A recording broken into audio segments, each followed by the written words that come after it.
So here's a question I get asked a lot. Do I need to hold my threads when I start to sew? Okay, I do ask my students this in their basic classes. How many people hold their threads when they start to sew? Is it because of habit? You used to do it? You used to have to do it on your old machine? Well, I'm going to show you how you don't have to hold these threads, but the only thing you need to know is when you put your fabric in, as long as your first stitch goes into the fabric. So you can't just like start in air and then expect not to hold your threads. You might even have to hold them there. But if you put your fabric in far enough that your needle will land in fabric first, you do not have to hold. Also, do you know that this line right here on your throat plate, I know you can see it, all right, is how far you need to put your fabric in. So if your fabric is lined up on that line and you lower that presser foot down, you will see fabric through and in that little area where your needle is going to start. Now, here's the other way that this works, so you don't have to hold the threads. Now, I usually put them underneath my foot, neither to the side or out to the back. You can have them completely out here at 9 o'clock, 10 o'clock, 11 or 12. That's probably the easiest just because of how we put fabric in. But the other thing to do is to always start and stop with the take-up lever at the highest position.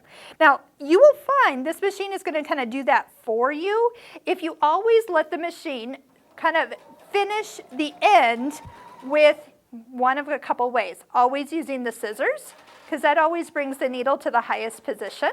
Okay, so then all I have to do is slide this in, put it in so fabric is under that needle and I don't have to hold it.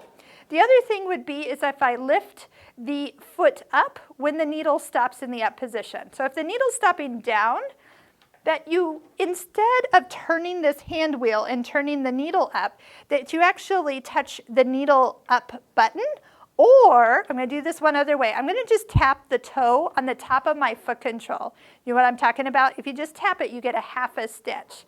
So if you didn't know that, give that a try. I know you can't see my foot, but a half a stitch brings your needle and the take-up lever, there we go, faster tap, to the highest position. So here's what happens when people get in the habit of, they stop with their needle down and they use their hand wheel to bring the needle up.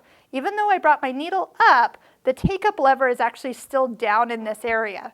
So if you lift your foot up and take your fabric out, your stitch has not finished. So by letting the machine finish your stitch for you with one of these features, the button, the scissors, the little tap of the top of your foot control with your toe, then you don't have to worry that when you start to stitch that you have to hold those threads. That will eliminate like 80% of most people's problems, and this really does save you a lot of time when you understand how a sewing machine works and why they've made it so much easier with electronics in a machine like this, so you can just keep sewing one piece right after the other. We've got tons of videos and helpful tips like this in our Husqvarna Viking Brilliance 75Q playlist. You'll find the link to that at the bottom in the description, and you can also learn everything about all the stitches, screens, and everything that I love about this machine. I hope you'll check all the videos out so you can learn this machine inside and out.